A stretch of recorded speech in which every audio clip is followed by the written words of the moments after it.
Մի փախուստային գիշեր, մի սխալ, որն անհնար է ջնջել։ Նա քնեց անծանոթի հետ առանց իմանալու, որ հաջորդ օրը այդ տղամարդը կլինի միլիոնատեր դատավորը, որը պատրաստվում է որոշել նրա ճակատագիրը։ Եթե սիրում եք սիրո պատմություններ, սիրավեպեր, բաժանորդագրվեք այս ալիքին, թողեք ձեր մեկնաբանությունը, ամեն օր տեղադրում ենք այսպիսի տեսանյութեր, շարունակենք։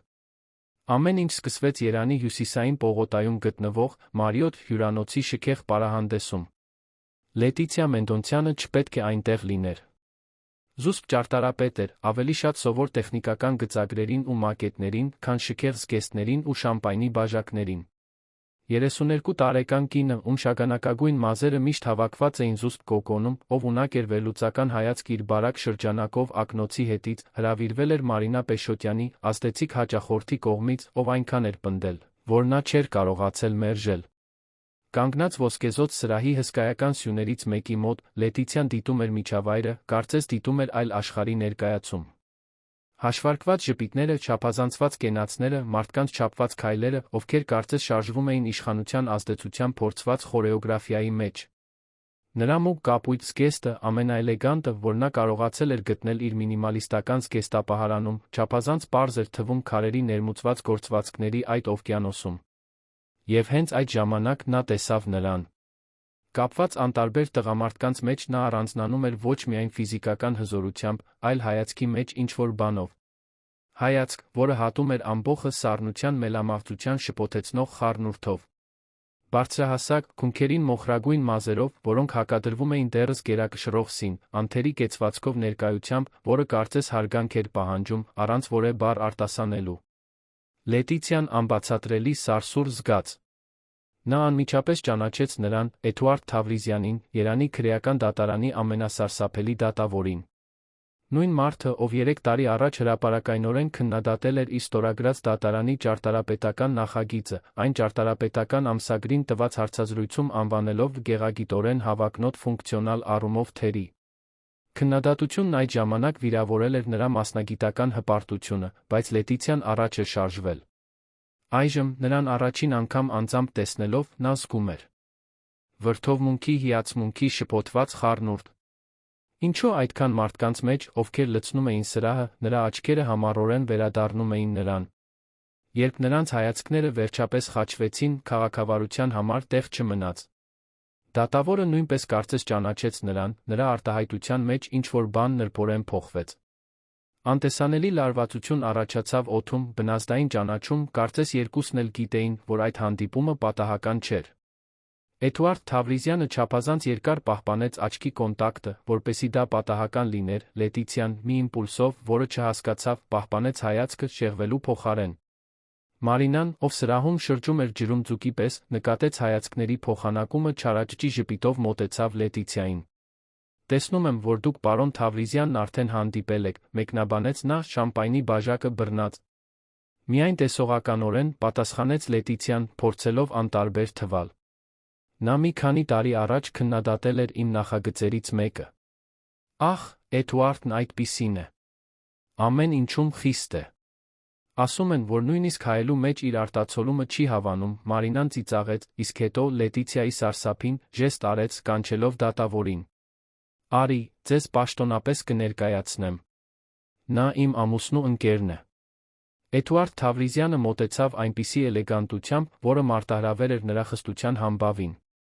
Նրա քայլերը վստահ էին չափված, կարծես յուրաքանչյուր շարժում հաշվարկված լիներ։ Մոտիկից Լետիցիան նկատեց մանրամասներ, որոնք հեռավորությունից թաքնված էին։ Մուգ աչքերի շուրջ փոքրիկ արտահայտիչ գծեր, կատարյալ սափրված մորուք, զուսպ, բայց նկատելի օծանելիք։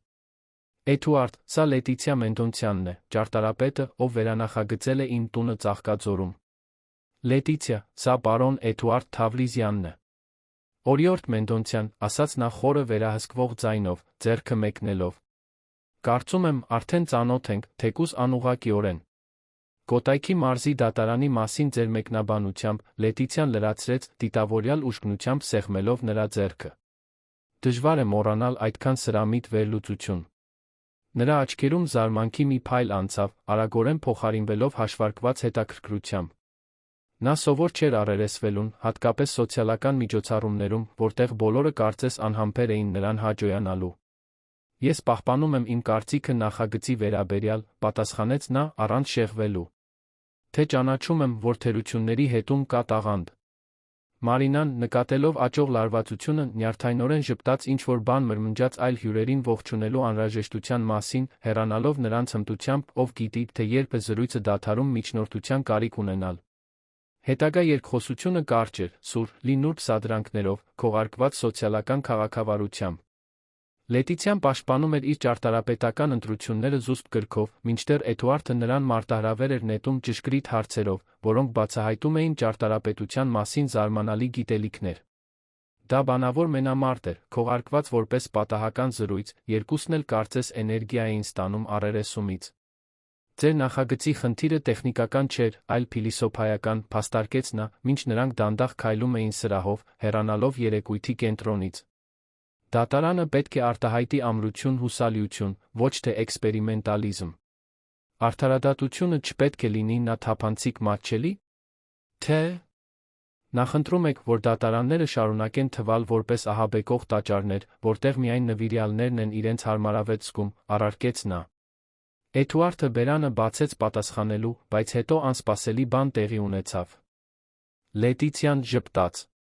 Ոչ պոլիտ կամ հարկադրված ժպիտ, այլ անկեղծ, որը լուսավորեց նրա դեմքը, մեղմացրեց նրա պաշտպանողական կեցվածքը։ Կարծես մի ակնթարթում նա տեսել էր վախեցած դատավորի հանրային կերպարից այն կողմ գտել ինչ-որ բան, որը զվարճացնում էր նրան։ Ինչ եղավ, հարցրեց նա, հետաքրքրված։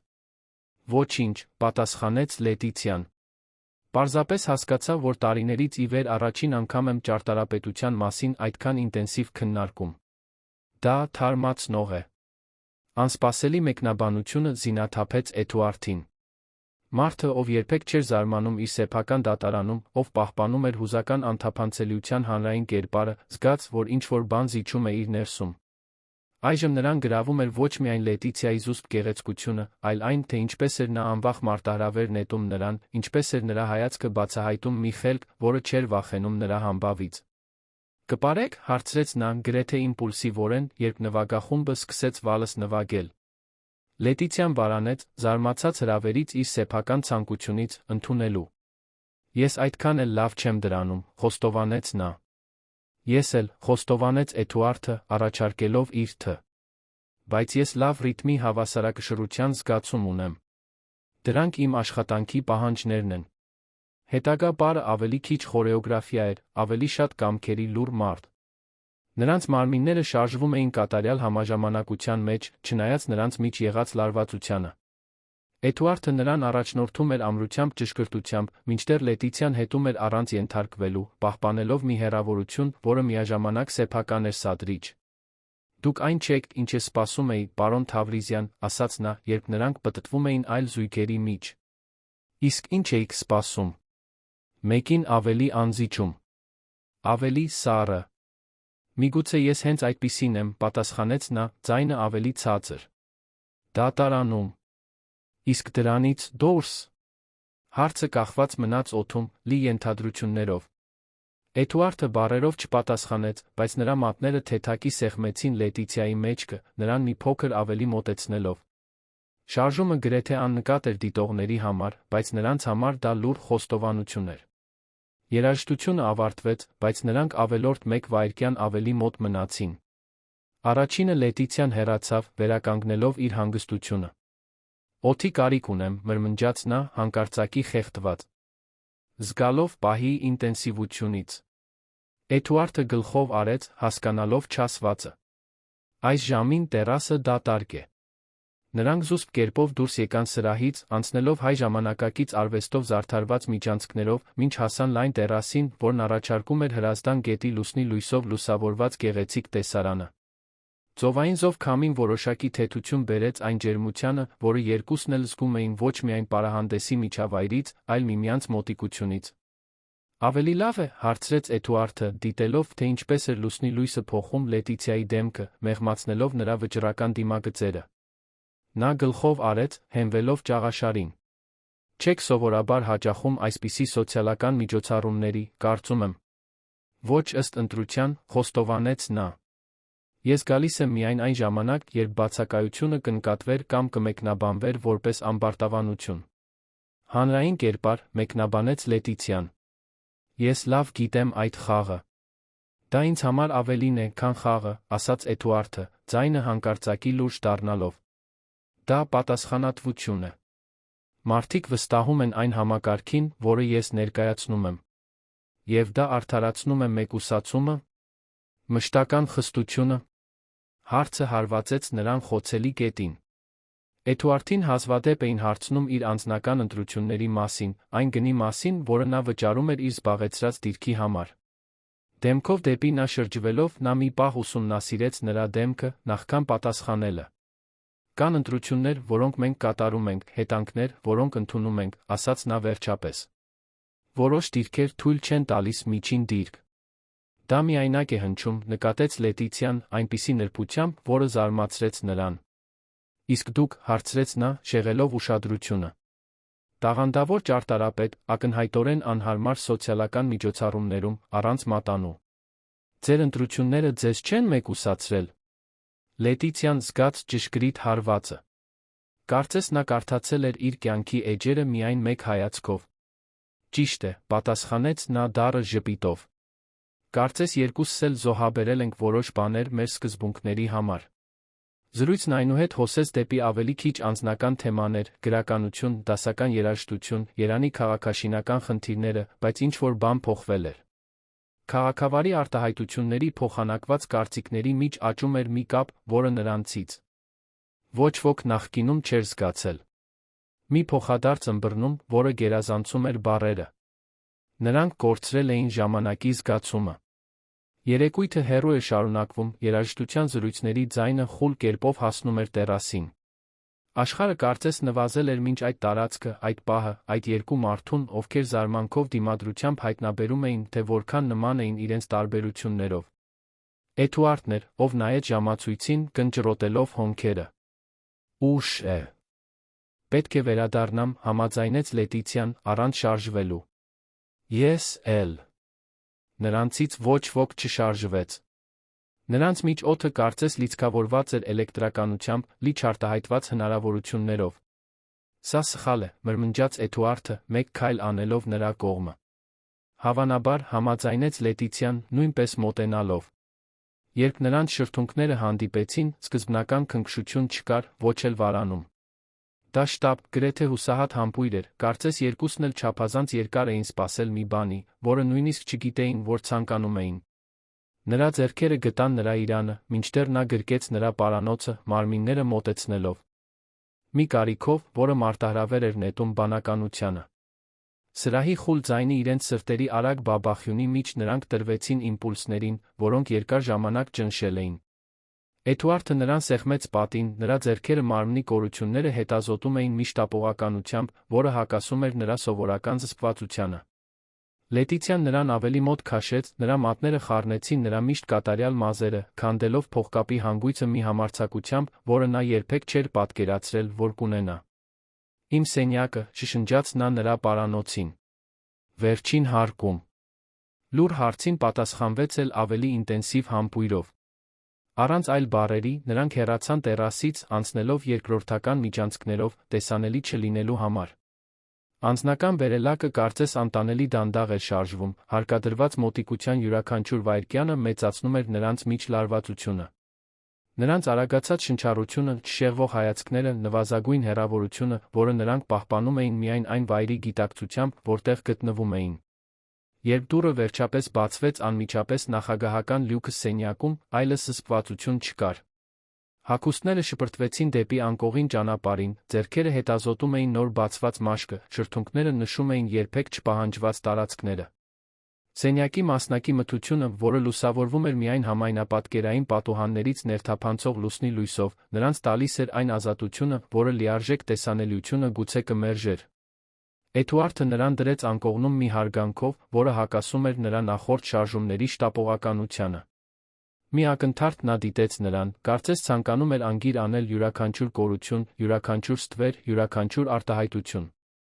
Լետիցիան իրեն բացահայտված զգալով ոչ միայն ֆիզիկապես, այլ հուզականորեն նրան քաշեց իր մոտ, այլս չկարողանալով տանել այդ հայացքի ծանրությունը։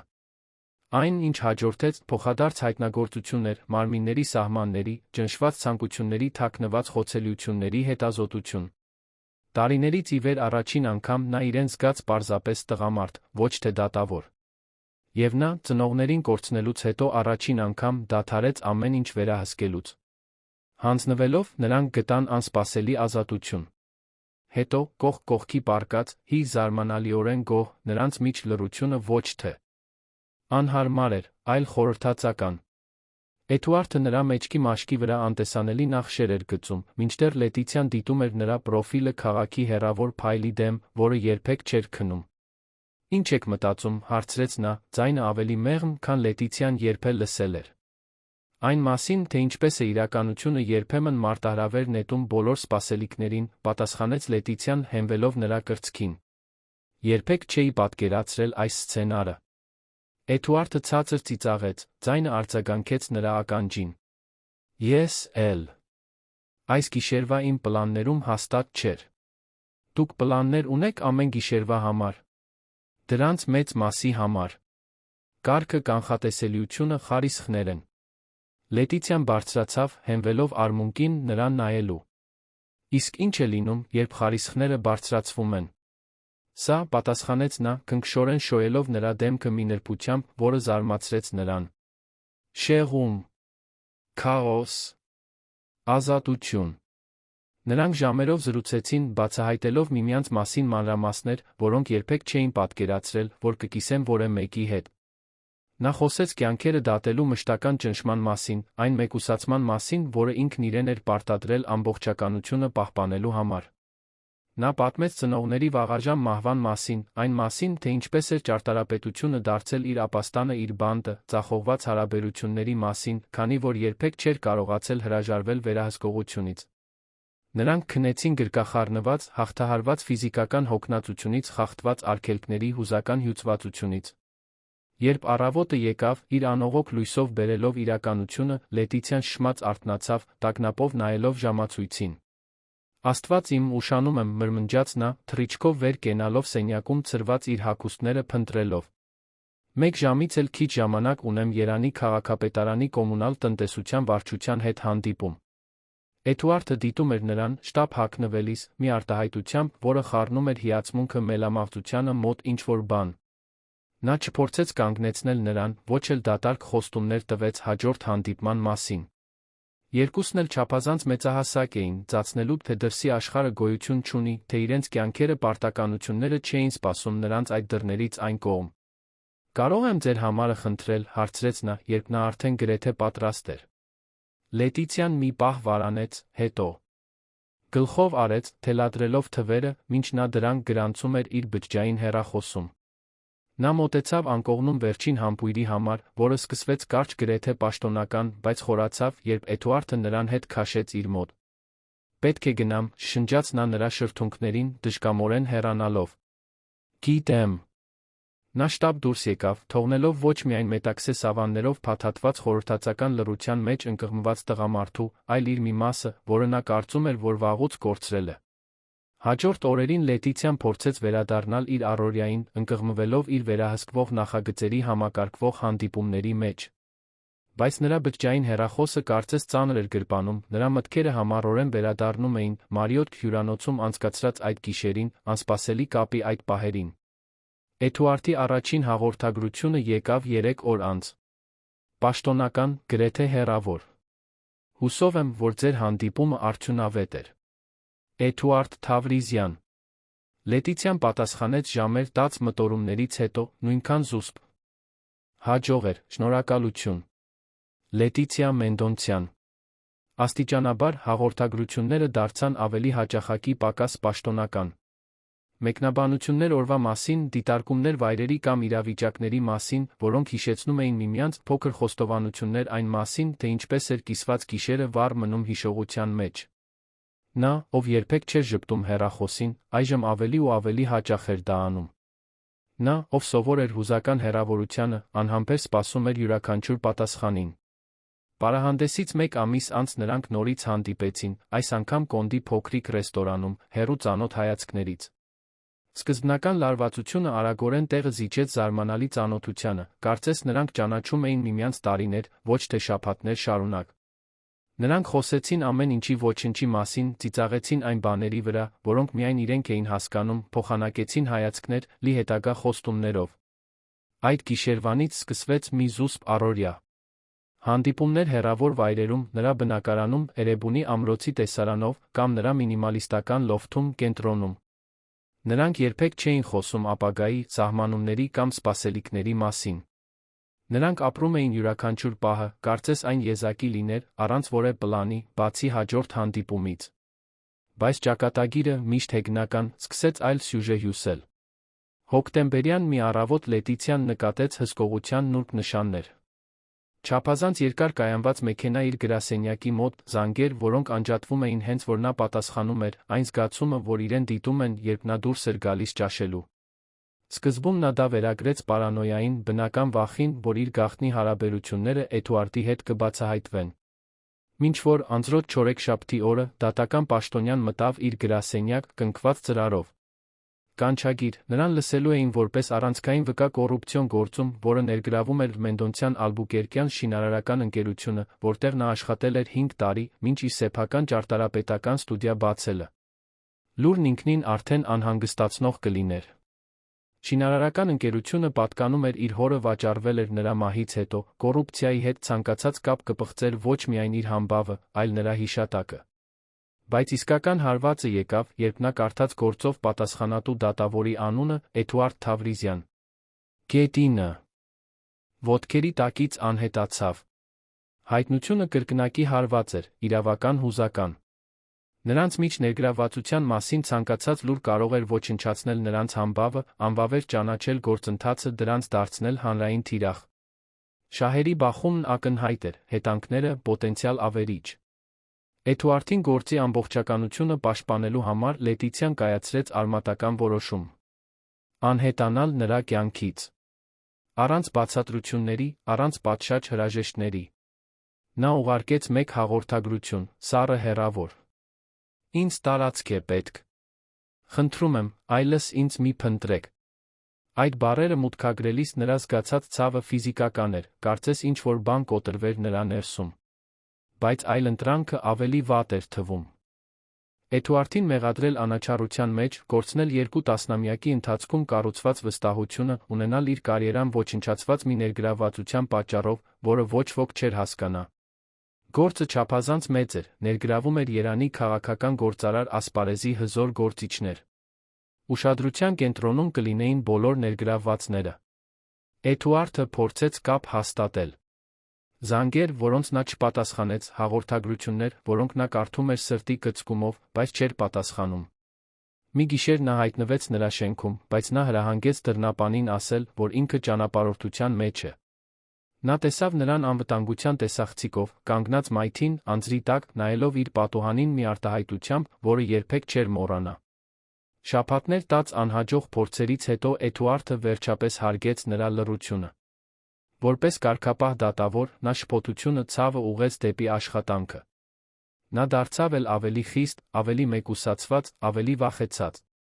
Նրա անողոք դատավճիռների համբավը աճեց, սնուցված դատավճիռներով, որոնք բողոքարկման տեղ չէին թողնում։ Նա քարացավ։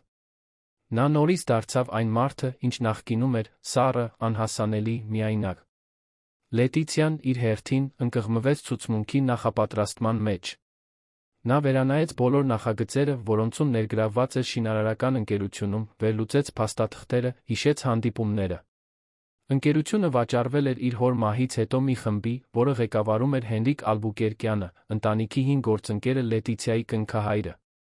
Նա մնացել էր հավատարմության պատճառով, հեռանալով միայն այն ժամանակ, երբ նկատեց կորպորատիվ մշակույթի փոփոխություններ, որոնք հակասում էին այն սկզբունքներին, որոնք իր հայրը միշտ պաշտպանել էր։ Որքան շատ էր ուսումնասիրում գործը, այնքան ավելի էր անհանգստանում։ Մեղադրանքները ներառում էին պետական պայմանագրերում գերաժորումներ կաշառքներ այն ժամանակահատվածում, երբ նա դեռ այնտեղ էր աշխատում։ Որպես գլխավոր ճարտարապետ, նրա անունը նշված էր մի քանի նախագծերում, թե նրան ուղղակիորեն ոչնչում չէին մեղադրում։ Այնուամենայնիվ, անհնար էր թվում, որ նման սխեմաներ տեղի ունենային, առանց նրա կողմից ինչ-որ բան նկատելու։ Լարվածությունն աճեց, երբ նա սկսեց անանուն էլեկտրոնային նամակներ ստանալ։ Կոդավորված հաղորդագրություններ, որոնք կարծես նախազգուշացնում էին նրան, բայց առանց բավարար պարզության։ Ամեն ինչ այն չէ, ինչ թվում է։ Զգույշ եղեք, ում եք վստահում։ Որոշ ճարտարապետներ բանտեր են կառուցում, ոչ թե շենքեր։ Նրա պարանոյան աճեց։ Նա փոխեց բջջային հեռախոսը, ընկերություն վարձեց, ստուգելու, թե արդյոք իր բնակարանը գաղտնալսված է, սկսեց փոխել ամենօրյա երթուղիները։ Նա վատ էր քնում, ցանկացած գիշերային աղմուկից սարսափելով։ Անկնության այդ պահերից մեկում, վերանայելով գործի փաստաթղթերը, նա տարօրինակ բան նկատեց։ Որոշ ամսաթվեր չէին համընկնում։ Նախագծեր, որոնք ենթադրաբար հավանության էին արժանացել նրա կողմից այն օրերին, երբ նա ապացուցված կերպով երկրից դուրս էր, Գերմանիայում ճարտարապետական կոնգրեսում։ Նա սկսեց կասկածել ապացույցներին։ Ամեն ինչ չափազանց կատարյալ էր թվում, կարծես ինչ-որ մեկը ձավորել էր պատմությունը, նրան մեղադրելու համար։ Ոչ ուղղակիորեն, բայց բավարար նրա համբավը պղծելու, հնարավոր է այլ մարդկանց հարվածելու համար։ Արդյոք նա պարզապես միջոց էր այլ նպատակի համար։ Օգնության կարիք ունենալով, բայց վախենալով սխալ մարդկանց վստահելուց, Լետիցիան դիմեց սովորական շրջապատից դուրս մեկին, Մարսել Ռիբեյրոյին, մի հետաքննող լրագրողի, ով իր հոր մտերիմ ընկերն էր։ Տարիներ առաջ նա փորձել էր նախազգուշացնել նրան շինարարական ընկերությունում կասկածելի փոփոխությունների մասին, հայրապետի մահից հետո, բայց նա դեռ սկի մեջ, նրա նախազգուշացումները մեկնաբանել էր որպես մահացած ընկերոջ հիշատակը պղծելու փորձ։ Հանդիպումը տեղի ունեցավ քաղաքի կենտրոնի բանուկ սրճարանում։ Մարսելը, այժմ 60 տարեկան, ամբողջովին սպիտակ մազերով նույն սրամիտ հայացքով, ինչ միշտ ուշադիր լսեց, մինչ նա ներկայացնում էր իր կասկածները։ Դուք ճիշտ էիք ի սկզբանե, խոստովանեց Լետիցիան, խուսափելով նրա աչքերից։ Հորս մահից հետո ընկերությունում ինչ-որ բան այն չէր։ Հենրիկը միշտ հավակնոտ էր, պատասխանեց Մարսելը, առանց գոհունակության իր դատողության հաստատման համար։ Բայց երբեք չէի կարծում, որ նա կհասներ այս կետին։ Ձեզ որպես քավության նոխազ օգտագործելը ցածր է, նույնիսկ նրա համար։ Կարծում եք, դա է տեղի ունենում, որ ինձ օգտագործում են։ Մարսելը առաջ թեքվեց, ցածրացնելով ձայնը։ Ես այս գործին հետում եմ ամիսներ շարունակ։ Կան լուրեր, որ իսկական թիրախը շինարարական ընկերությունը չէ, այլ դատավորը։ Դատավորը։ Լետիցիան զգաց, որ սիրտը արագանում է, բայց պահպանեց չեզոք արտահայտությունը։ Էդուարդ Թավրիզյանը։ Հենց այդպես։ Թավրիզյանը շատ հզոր մարդկանց կողքի փուշ է եղել։ Վերջին 2 տարում նա բանտ է ուղարկել 3 մարզային պատգամավորի, 1 սենատորի 10-ից ավելի ազդեցիկ գործարարի։ Բոլորը կոռուպցիայի համար։ Եվ կարծում եք, նա անձնական վրեժխնդրություն ունի։ Ավելին, քան դա։ Կան մարդիկ, ովքեր ասում են, որ նա ավելի մեծ գործ է կառուցում, որը կարող է հասնել կառավարության էլ ավելի բարձր էշելոնների։ Այս գործը, որը ներգրավում է Մենդոնցյան Ալբուկերկյանը։ Շինարարական ընկերությունը կարող է լինել սառցաբեկորի միայն գագաթը։ Բայց ինչպես եմ ես տեղավորվում դրանում։ Ինչու ինձ ներգրավել։ Մարսելը մի պահ ուսումնասիրեց նրան, կարծես գնահատելով, թե որքան նա իրականում գիտեր։ Միգուցե դա պարզապես զուգադիպություն է։ Կամ միգուցե… Նա թողեց նախադասությունը օդում։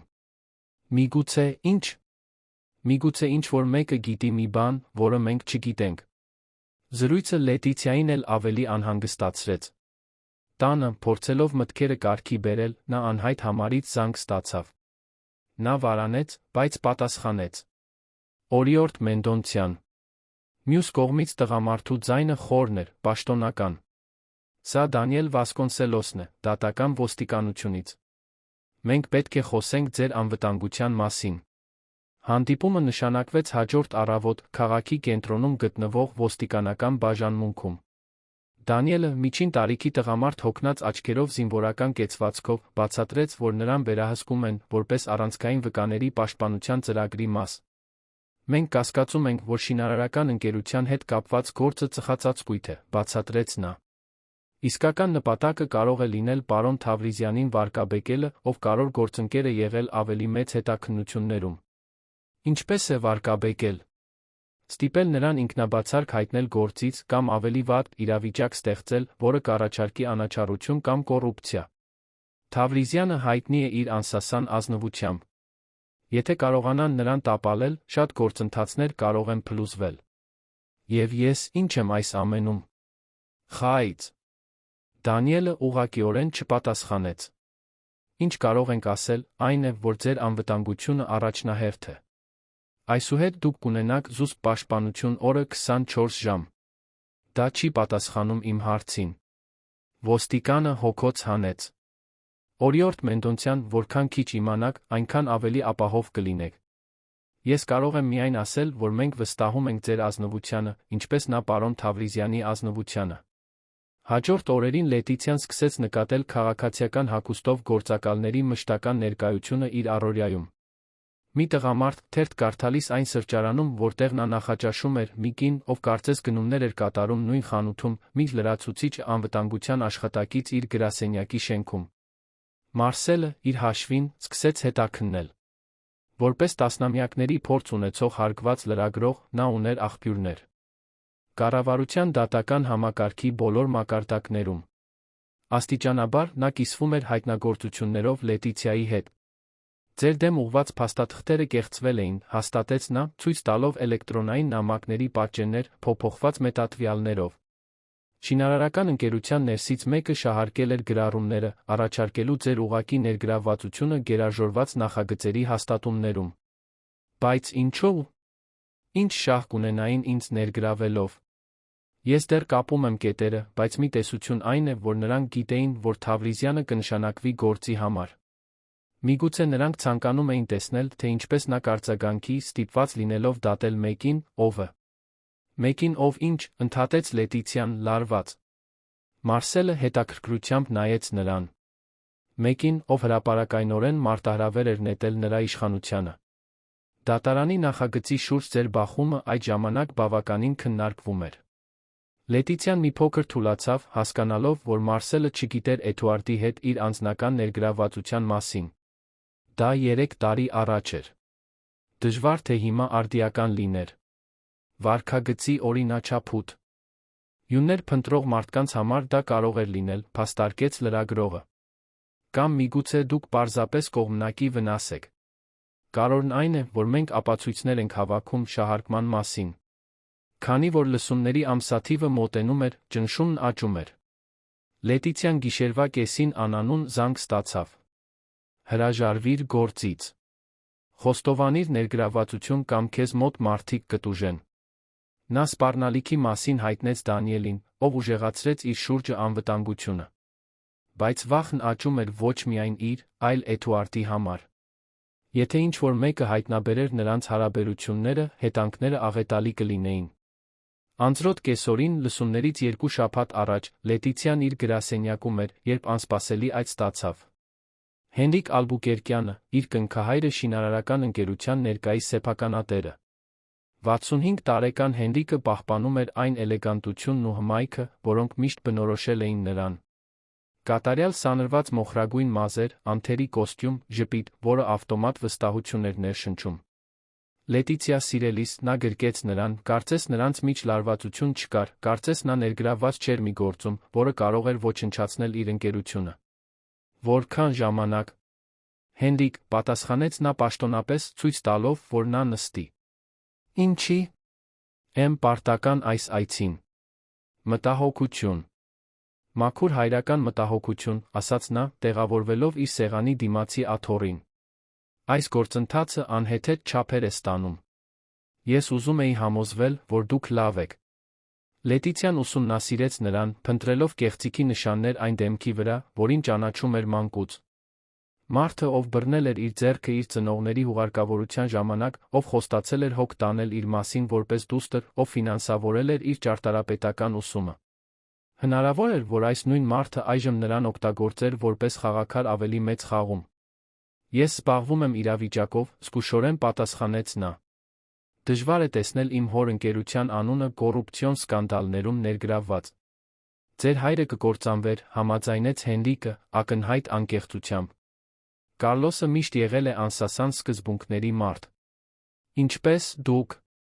Ինչ եք կոնկրետ ուզում, Հենրիկ։ Նա ժպտաց, ճանաչելով նրա բնորոշ ուղղամտությունը։ Օգնել։ Առաջարկել մի ելք, որը կպաշտպանի բոլորին։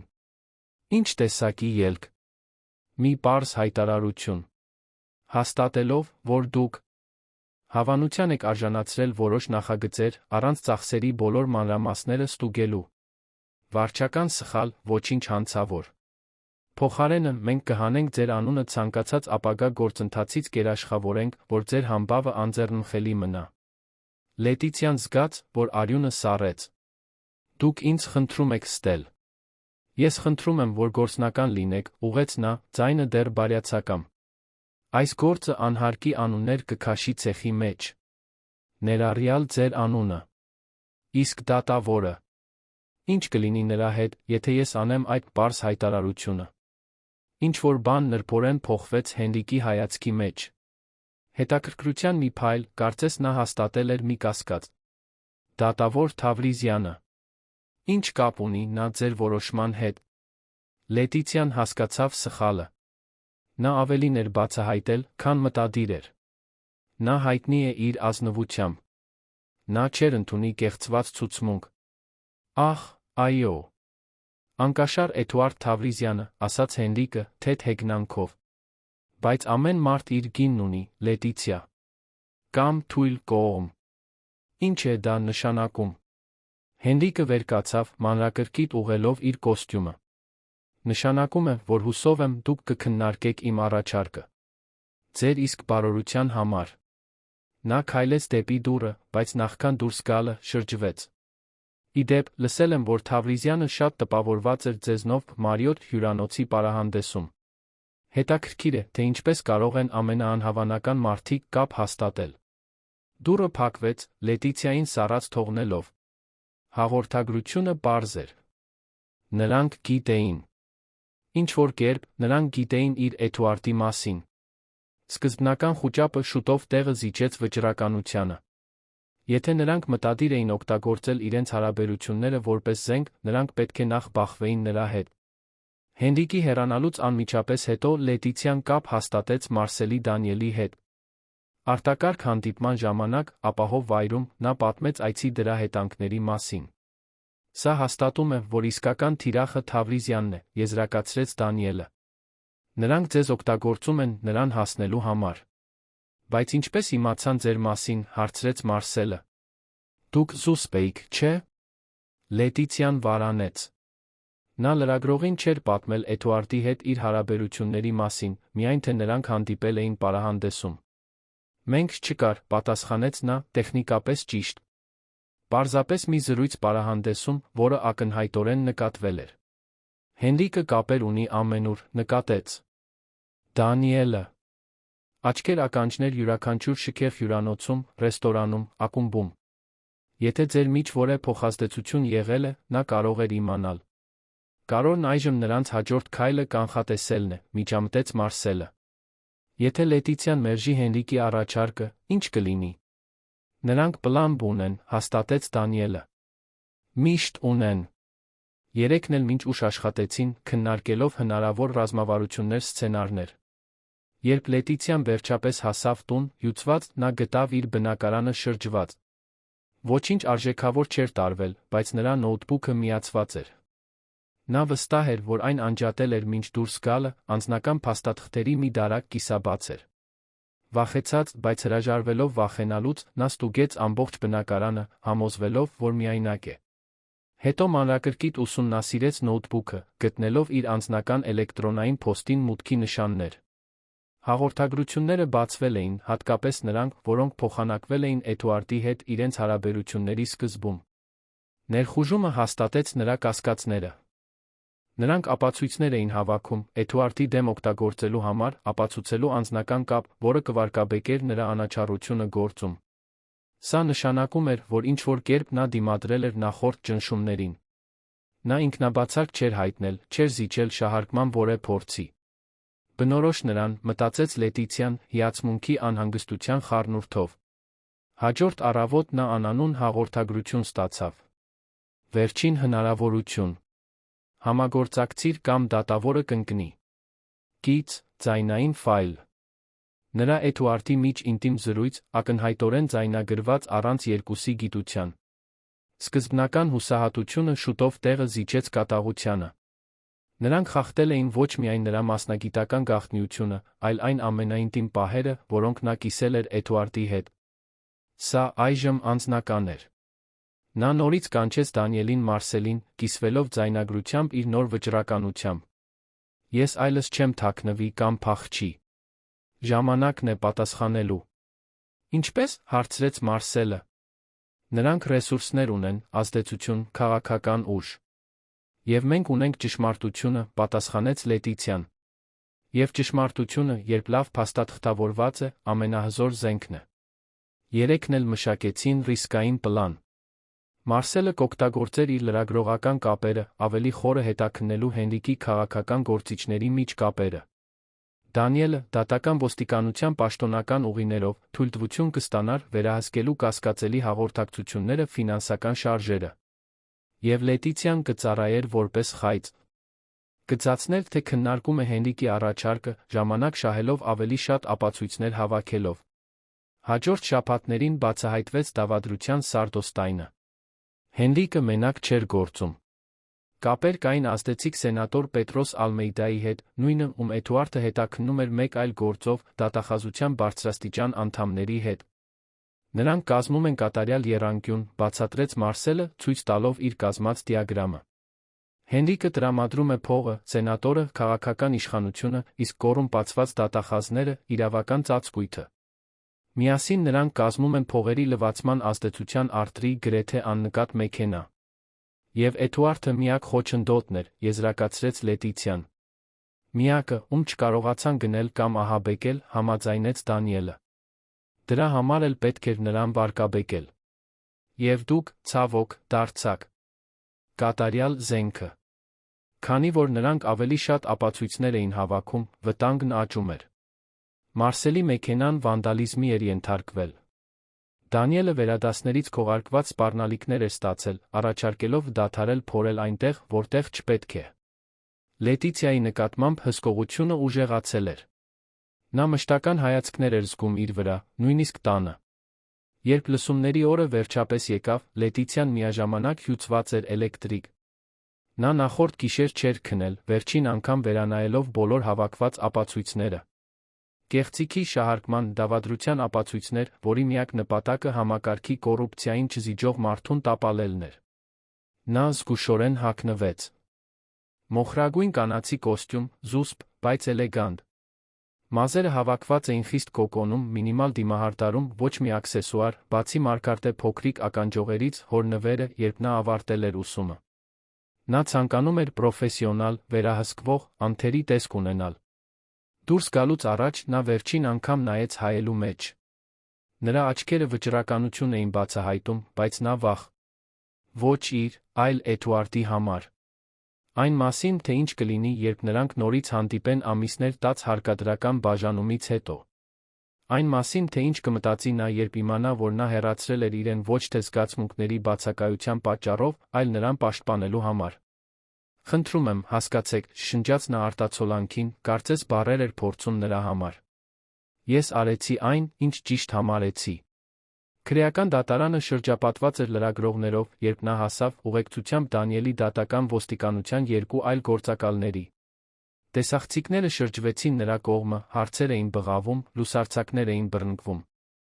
Լետիցիան աչքերը դրեց առաջ, անտեսելով շուրջը տիրող քաոսը։ Դեպի դատական նիստերի դահլիճ տանող միջանցքում նա հանդիպեց Մարսելին, ով սպասում էր նրան փաստաթղթերի պանակով։ Ամեն ինչ այստեղ է, ասաց նա, նյութը հանձնելով նրան։ Օգտագործեք միայն այն դեպքում, եթե դա բացարձակապես անհրաժեշտ է։ Լետիցիան գլխով արեց, պանակը դնելով իր պայուսակի մեջ։ Իսկ գործողությունը ընթացքի մեջ է, հաստատեց լրագրողը։ Դատական ոստիկանության գործակալները տեղակայված են։ Եթե ամեն ինչ ընթանա ըստ պլանի, Հենրիկը նրա հանցակիցները կձերբակալվեն լսումներից անմիջապես հետո։ Իսկ եթե ինչ-որ բան սխալ լինի։ Մարսելը կարճ ժամանակով բռնեց նրա ձեռքերը։ Այս անգամ դուք մենակ չեք, Լետիցիա։ Հիշեք դա։ Դատական նիստերի դահլիճն արդեն լեփ-լեցուն էր, երբ նա մտավ։ Փաստաբաններ, օգնականներ, ընտրված մամուլ, դիտորդներ։ Հենրիկն այնտեղ էր, աջ կողմի սեղանի մոտ, երկու հայտնի փաստաբանների հետ։ Նա ժպտաց նրան, ինքնավստահ, կարծես արդեն հաղթել էր։ Լետիցիան իր տեղը զբաղեցրեց, ուղիղ նստած, ձեռքերը ծալած սեղանի վրա։ Նա փորձեց վերահսկել շնչառությունը, հանգստացնել արագ բաբախող սիրտը։ Եվ հետո, կողքի դուռը բացվեց։ Էդուարդը մտավ, հագած թիկնոցը, որը խորհրդանշում էր նրա իշխանությունը։ Նրա դեմքը ոչինչ չէր բացահայտում, պրոֆեսիոնալ դիմակը ամուր տեղում էր։ Բայց երբ նրա աչքերը հանդիպեցին նրա աչքերին, Լետիցիան տեսավ ինչ-որ բանի փայլ, զարմանք, ցավ, շփոթություն, նախքան նա լիովին վերահսկողություն ձեռք բերելը։ Այդ լուր ակնթարթում, լի հիշողություններով, վերքերով, ամեն ինչ պարզ դարձավ նրա համար։ Չնայած ամեն ինչին, չնայած ժամանակին, հեռավորությանը, այն, ինչ նրանք զգում էին միմյանց հանդեպ, անփոփոխ էր մնում։ Եվ այդ գիտակցումը, նրան թուլացնելու փոխարեն, նրան էլ ավելի ուժ տվեց։ Լսումները պաշտոնապես բացվեցին։ Դատախազը, միջին տարիքի տղամարդ խիստ արտահայտությամբ, սկսեց ներկայացնել գործը Մենդոնցյան Ալբուկերկյան շինարարական ընկերության դեմ, մանրամասնելով գերաժորման կաշառքի սխեմաները։ Այնուհետ նա կանչեց Լետիցիային ցուցմունք տալու, շեշտելով նրա դիրքը որպես նախկին գլխավոր ճարտարապետ նրա ենթադրյալ դերը խնդրահարույց նախագծերի հաստատման գործում։ Լետիցիան երդվեց, գիտակցելով, որ յուրաքանչյուր բառ կվերլուծվի, յուրաքանչյուր արտահայտություն կմեկնաբանվի։ Էդուարդը դիտում էր նրան պրոֆեսիոնալ ուշադրությամբ, առանց որևէ անձնական հույս բացահայտելու։ Օրիորդ Մենդոնցյան, սկսեց դատախազը, կարող եք հաստատել, որ այս էլեկտրոնային նամակը, թվագրված 2020 թվականի մարտի 15-ին, որտեղ դուք հավանություն եք տալիս քաղաքապետարանի վարչական կենտրոնի նախագծի փոփոխություններին, որոնք հանգեցրել են բյուջեի 30%, ով ավելացմանը, գրվել է ձեր կողմից։ Փաստաթուղթը մեծ էկրանին էր։ Լետիցիան ուշադիր ուսումնասիրեց այն։ Դա լավ էր արված, անկասկած։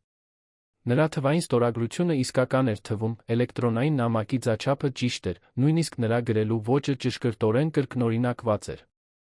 Ոչ, պարոն դատախազ, պատասխանեց նա հաստատուն ձայնով։ Այս փաստաթուղթը գեղեցիկ է։ Մի մրմունջ անցավ սրահով։ Դատախազը իսկապես զարմացած թվաց, կամ լավ ձացրեց։ Դուք հերքում եք, որ գրել եք այս էլեկտրոնային նամակը։ Ես հաստատում եմ, որ դա գեղեցիկ է, կրկնեց Լետիցիան։ 2020 թվականի մարտի 15-ին ես Բեռլինում էի, մասնակցելով կայուն ճարտարապետության միջազգային կոնգրեսին։ Ես ունեմ անձնագիր, հյուրանոցի գրանցումներ, լուսանկարներ, որոնք ապացուցում են դա։ Դատախազը մի պահ վարանեց, ապա ցույց տվեց մեկ այլ փաստաթուղթ։ Իսկ ինչ վերաբերում է այս ներքին հուշագրին, որտեղ դուք հրահանգում եք ձեր թիմին կարգավորել տեխնիկական բնութագրերը, հաճախորդի պահանջները բավարարելու համար։ Նույնպես կեղծված, պատասխանեց Լետիցիան, պահպանելով հանգստությունը։ Ամսաթիվը համընկնում է իմ ծնկի վիրահատությունից հետո իմ բժշկական արձակուրդի ժամանակահատվածի հետ։ Ես ունեմ հիվանդանոցային գրառումներ, որոնք հաստատում են դա։ Միջավայրն ավելի ու ավելի լարված էր դառնում։ Յուրաքանչյուր ներկայացված փաստաթղթի դեպքում Լետիցիան մատնանշում էր անհամապատասխանություններ, ժամանակավոր անհնարինություններ, տեխնիկական մանրամասներ, որոնք ապացուցում էին կեղծիքը։ Դատախազը, ակնհայտորեն անհարմարավետ, ավելի ագրեսիվ դարձավ իր հարցերում, ճնշելով նրան, փորձելով ստիպել նրան հակասել ինքն իրեն։ Դուք կարծես հարմար բացատրություն ունեք յուրաքանչյուր փաստաթղթի համար, նկատեց նա սարկազմով։ Պետք է հավատանք, որ գոյություն ունի մանրակրկիտ դավադրություն, բացառապես ձեզ ներգրավելու համար։ Ոչ միայն ինձ ներգրավելու, պարոն դատախազ, պատասխանեց Լետիցիան, հաստատուն հայացք պահպանելով։ Այլ նպատակների հասնելու համար։ Էդուարդը, ով մինչ այդ լուր դիտում էր, առաջին անգամ միջամտեց։ Օրիորդ Մենդոնցյան, կարող եք մանրամասնել, թե ինչ նկատի ունեք այլ նպատակներ ասելով։ Լետիցիան ուղղակիորեն նայեց նրան։ Դա վճռորոշ պահն էր։ Կարծում եմ, ինձ օգտագործում են որպես խաղաքար ավելի մեծ խաղում, մեծարգո դատավոր։ Իսկական նպատակը այս դատարանի հատկապես ձեր ամբողջականությունը վարկաբեկելն է։ Ամբողջ դատարանը լռեց այդ հայտարարությունից հետո։ Բոլորի հայացքները փոխվում էին Լետիցիայի մարտահրավեր նետող կեցվածքով կանգնածի Էդուարդի, բարձր աթոռին նստածի, անթափանց արտահայտությամբ։ Հենրիկ Ալբուկերկյանը թեքվեց, ինչ-որ բան շշնջալու իր փաստաբանի ականջին, մինչդեռ դատախազը կարծես պահի համար շփոթված էր։ Օրիորդ Մենդոնցյան, ասաց Էդուարդը, հաշվարկված լռությունից հետո, նրա ձայնը վերահսկվող պրոֆեսիոնալ, դուք լուրջ մեղադրանք եք անում։ Դուք ապացույցներ ունեք այն հիմնավորելու համար։ Այո, մեծարգո դատավոր, պատասխանեց Լետիցիան, առանց վարանելու։ Դատարանի թույլտվությամբ ես կցանկանայի ներկայացնել ապացույցներ, որոնք իմ փաստաբանը հետաքննող լրագրողը հավաքել են վերջին ամիսներին։ Դատախազն անմիջապես բողոքեց, պնդելով, որ ապացույցները նախապես չեն ներկայացվել, չեն կարող ընդունվել։ Էդուարդը, կարճատ քննարկումից հետո, որոշեց թույլ տալ։ Հաշվի առնելով մեղադրանքների բացառիկ բնույթը դրանց արդիականությունը արդարադատության գործունեության համար, ես թույլ կտամ վկային ներկայացնել այն, ինչ ունի։ Դատարանը կգնահատի ընդունելիությունը հետագայում։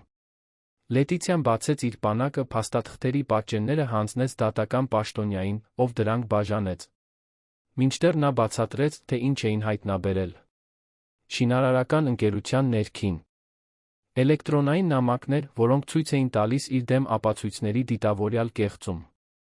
Հենրիկի սենատոր Պետրոս Ալմեյդայի միջ հաղորդակցություններ, քննարկելով դատավոր Թավրիզյանին չեզոքացնելու ուղիներ։ Կասկածելի ֆինանսական գործարքներ, որոնք համընկնում էին կարևոր դատական որոշումների ամսաթվերի հետ։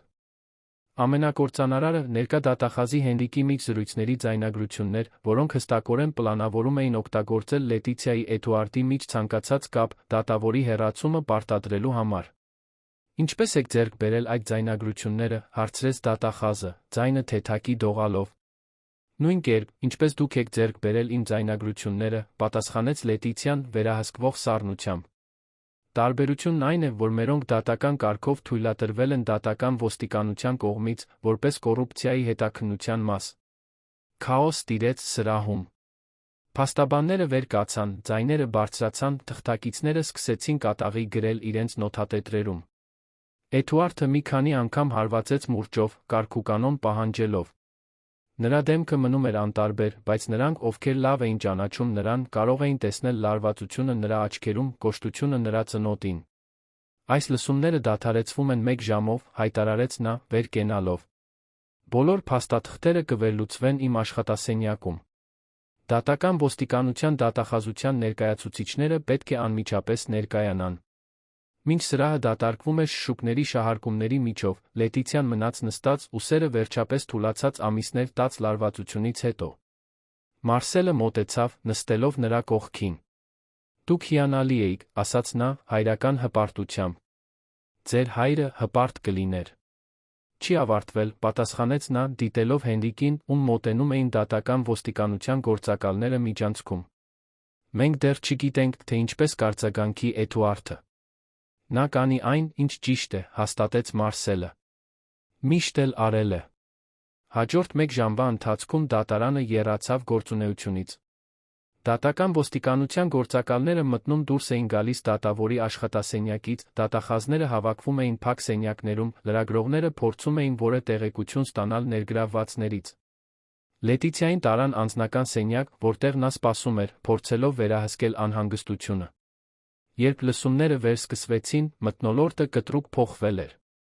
Ներկա էին նոր դատախազներ, ներկայացնելով դատախազության հակակոռուպցիոն աշխատանքային խումբը։ Հենրիկը չվերադարձավ։ Նա ձերբակալվել էր հարցաքննության համար։ Սկզբնական դատախազը բացակայում էր, նույնպես հետաքննության տակ։ Էդուարդը մտավ, դեմքը էլ ավելի լուրջ, քան նախկինում։ Նա նստեց, ուղղեց թիկնոցը դիմեց լեփ-լեցուն սրահին։ Ներկայացված նախնական ապացույցների հիման վրա հաշվի առնելով մեղադրանքների լրջությունը, այս դատարանը որոշում է անմիջապես կասեցնել Մենդոնցյան Ալբուկերկյան շինարարական ընկերության դեմ այս գործընթացը, առաջարկված պայմաններով։ Բոլոր ապացույցները կփոխանցվեն հակակոռուպցիոն աշխատանքային խմբին, որը կորոշի արդարադատությանը խոչընդոտելու փորձի ապացույցների շահարկման հետ կապված նոր մեղադրանքների մասին։ Նա դադար տվեց, հայացքով շրջելով սրահում, նախքան կարճատորեն Լետիցիայի վրա կանգնելը։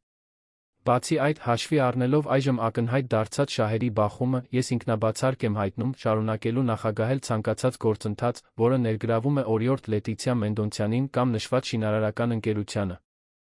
Մի մրմունջ անցավ սրահով։ Էդուարդը չէր մանրամասնել շահերի բախման բնույթը, բայց ենթադրությունը պարզ էր նրանց համար, ովքեր մոտ էին հետում գործին։ Նա շարունակեց. «Ձայնը հաստատուն»։ Վերջապես, հաշվի առնելով այս գործի արտակարգ հանգամանքները, ճանաչելով Օրիորդ Մենդոնցյանի քաջությունը, լույս սփռելու դատական համակարգի շահարկման այս փորձի վրա, ես արձանագրում եմ իմ անձնական վճռականությունը, որ լիարժեք անաչառ հետաքննություն կանցկացվի բոլոր ներգրավված կողմերի, ներառյալ դատախազության դատական համակարգի անդամների նկատմամբ։ Նա վերջին անգամ հարվածեց մուրճով։ Այս նիստը փակ է։ Սրահը պայթեց գործունեությունից։ Լրագրողները վազեցին խմբագրություններ զանգահարելու, փաստաբանները խմբվեցին քննարկելու հետանքները, դատական պաշտոնյաները փորձում էին կարգուկանոն պահպանել։ Լետիցիան մնաց նստած, մշակելով այն, ինչ տեղի էր ունեցել։ Էդուարդը գործել էր հենց այնպես, ինչպես նա սպասում էր, ազնվությամբ, նույնիսկ եթե դա նշանակում էր անձնական զոհաբերություն։ Երբ նա վերջապես վեր կացավ դուրս գալու, նրան մոտեցան լրագրողները միջանցքում։ Հարցեր էին տրվում բոլոր կողմերից։ Օրիորդ Մենդոնցյան, ինչ կապ ունեք դատավոր Թավրիզյանի հետ։ Դուք հաստատում եք, որ անձնական հարաբերություններ են եղել։ Պարոն Հենրիկ Ալբուկերկյանը փորձել է շանտաժի ենթարկել ձեզ։ Դանիելը հայտնվեց նրա կողքին, ճանապարհ բացելով ամբոխի միջով։ Այս պահին մեկնաբանություններ չկան, հայտարարեց նա, նրան ուղղորդելով դեպի անձնական վերելակ։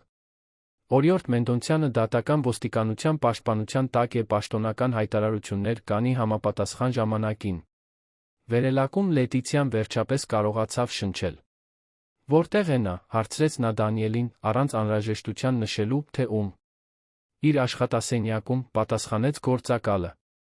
Խնդրեց ձեզ տեսնել, եթե համաձայն եք։ Լետիցիան գլխով արեց, սիրտը արագանալով։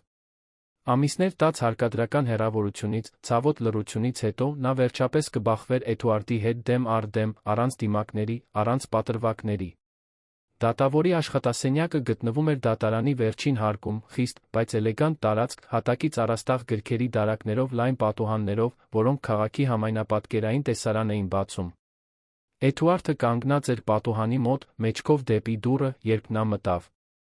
Նա հանել էր թիկնոցը, հագած միայն կատարյալ կտրված մուգ կոստյումը։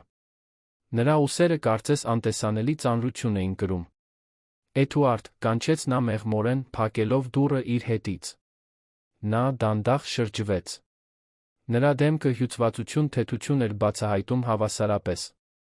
Մի պահ նրանք պարզապես նայեցին միմյանց, նրանց միշտ տարածությունը լի էր չասված բառերով, ճնշված զգացմունքներով, ամիսներ տաց կարոտով, կասկածով։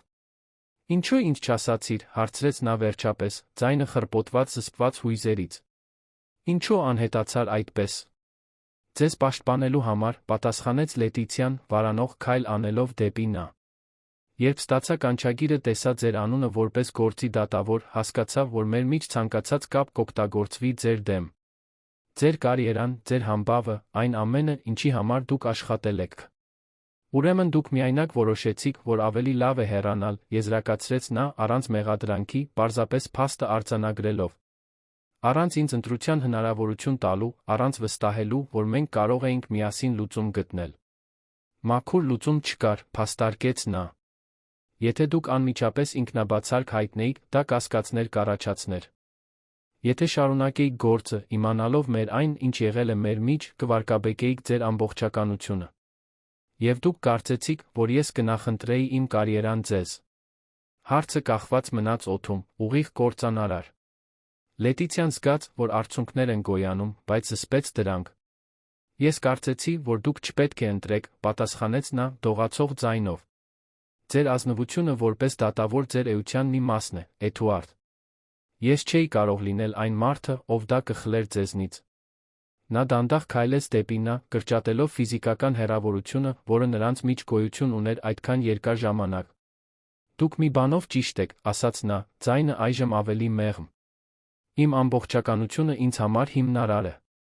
Ահա թե ինչու այս սենյակից դուրս գալուց հետո ես կներկայացնեմ իմ հրաժարականը դատարանին։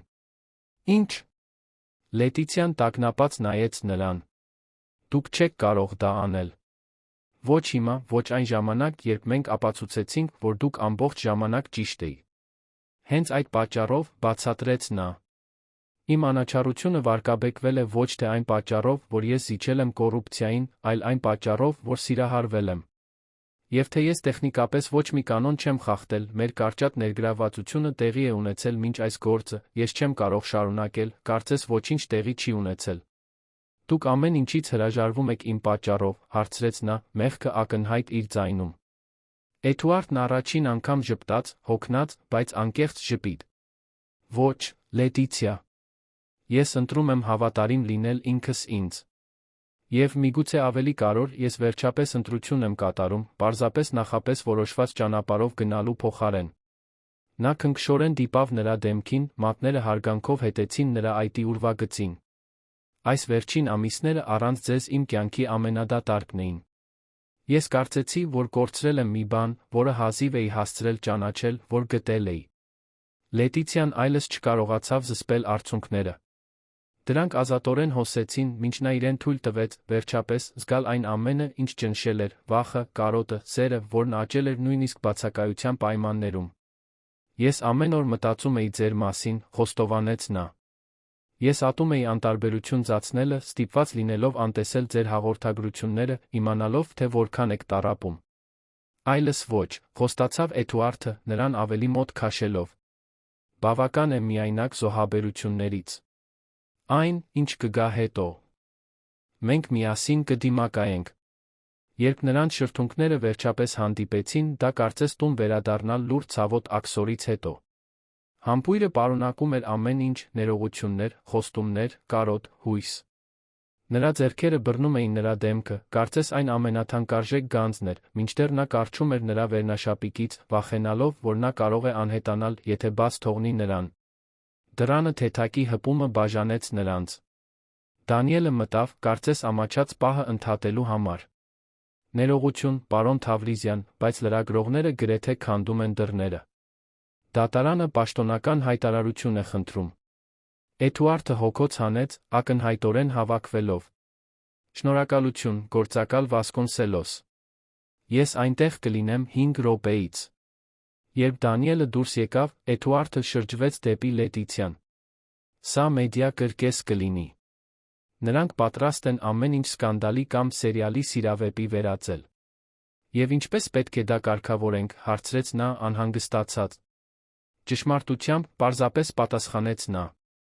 Առանց թաքցնելու, առանց չափազանցնելու։ Պարզապես ճշմարտությունը։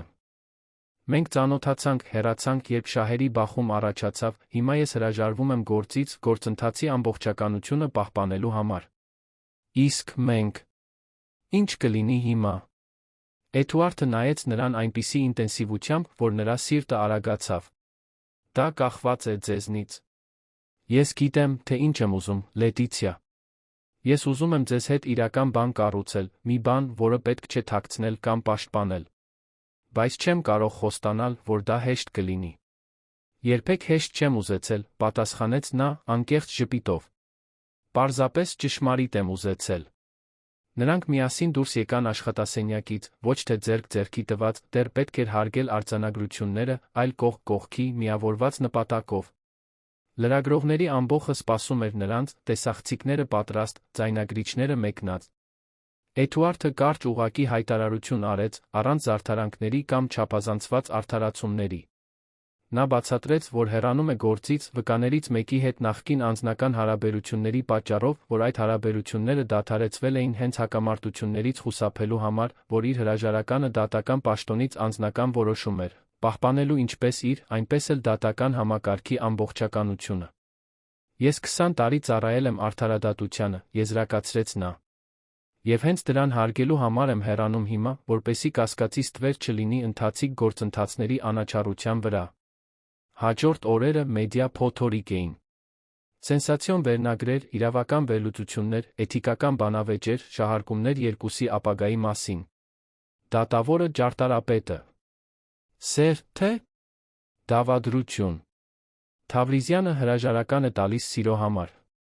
Սիրավեպը ցնցում է Երանի արդարադատությունը։ Կոռուպցիոն սկանդալ բացահայտվեց։ Ինչպես մի գործ բացահայտեց միլիոնատեր սխեմա։ Լետիցիան առաջարկներ ստացավ բացառիկ հարցազրույցների, գրքերի առաջարկներ, նույնիսկ հրավերներ հեռուստահաղորդումների։ Նա մերժեց բոլորը։ Էդուարդը միշտ ավելի զուսպ, գրեթե մեկուսացավ իր տանը Դավթաշենում, ընդունելով միայն իր փաստաբաններին ամենամտերիմ ընկերներին։ Ճակատագրական լսումներից 6 ամիս անց Էդուարդը Լետիցիան որոշեցին, որ ժամանակն է պաշտոնականացնել այն, ինչ բոլորն արդեն գիտեին։ Նրանք ընտրեցին մի նշանակալի վայր երկուսի համար՝ Մարիոթ հյուրանոցի տերասը, որտեղ նրանք առաջին անգամ զրուցել էին այն գիշեր, որը փոխել էր իրենց կյանքը։ Այս անգամ, սակայն, դա էլեգանտ պարահանդես չէր, այլ ինտիմ արարողություն, միայն մտերիմ ընկերների ընտանիքի հետ։ Մարսելը, այժմ զույգի սիրելի ընկերը, անցկացրեց քաղաքացիական արարողությունը։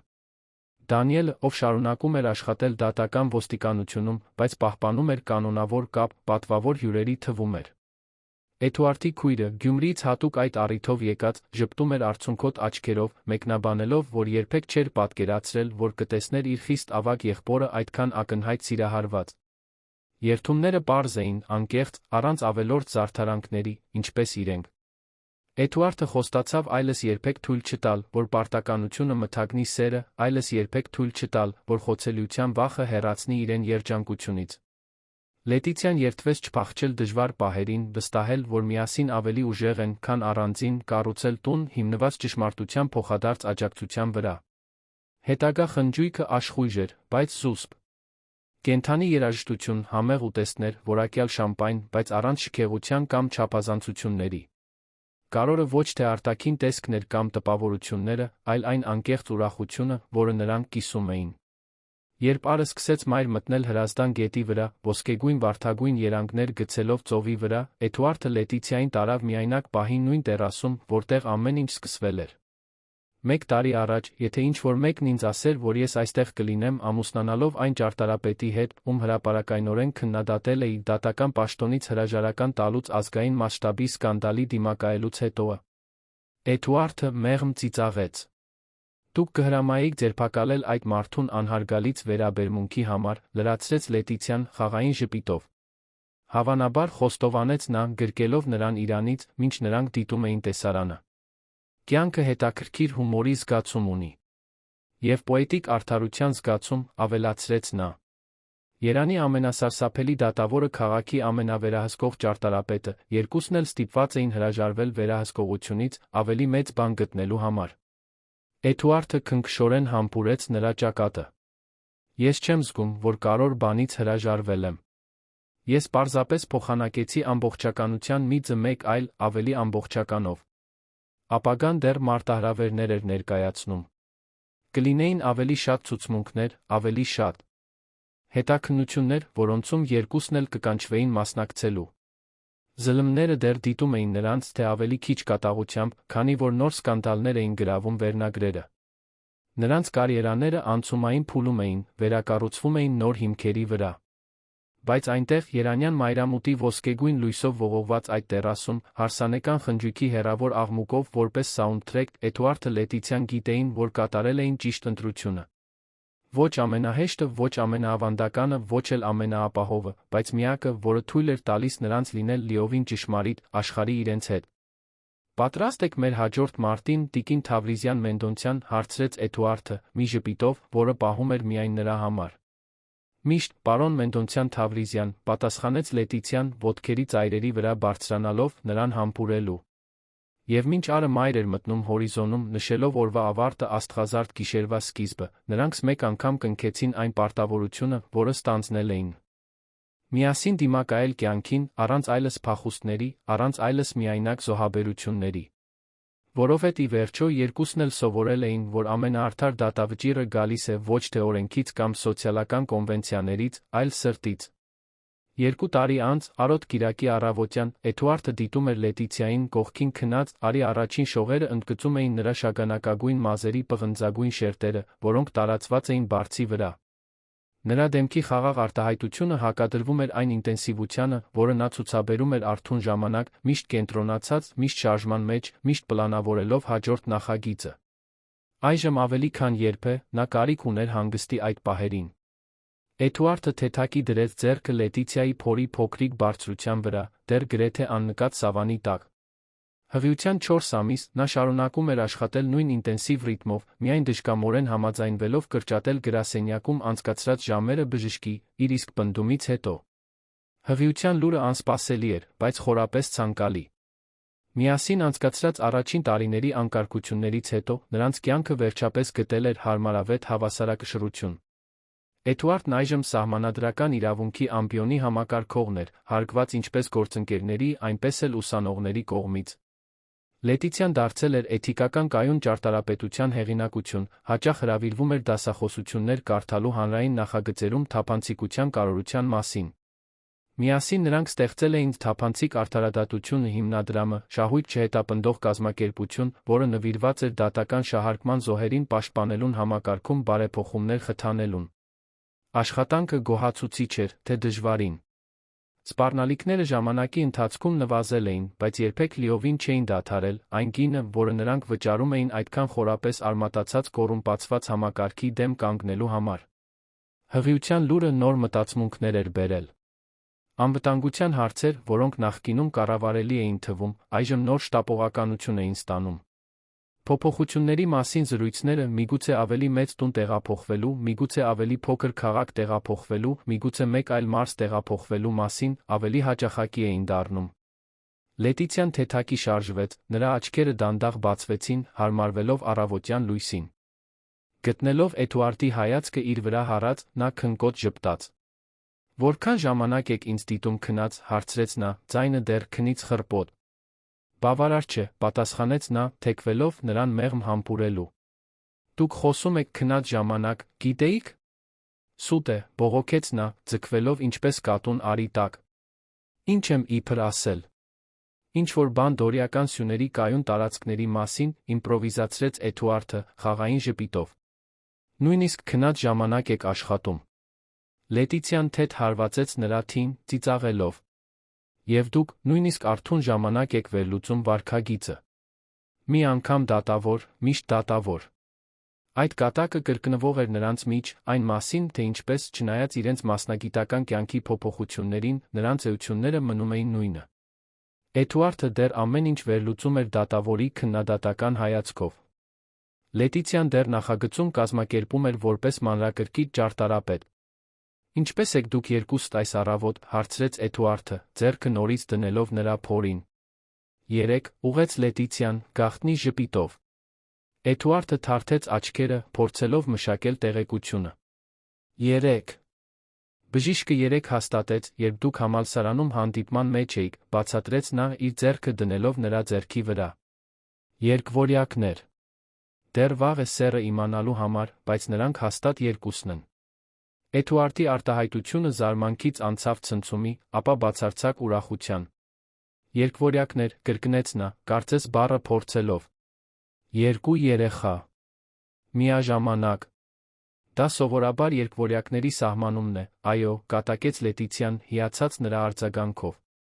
Ինչու ինձ երեկ չասացիր։ Դուք հյուծված էիք հանդիպումից, ես ուզում էի տեսնել ձեր արտահայտությունը հանգիստ պահին, բացատրեց նա։ Արժեր սպասել։ Էդուարդը նրան քաշեց ամուր գրկելու, դեմքը թաղելով նրա մազերի մեջ։ Դուք շարունակում եք զարմացնել ինձ, նույնիսկ այսքան ժամանակ անց։ Խոստանում եմ շարունակել փորձել, պատասխանեց նա, փաթաթվելով նրա կրծքին։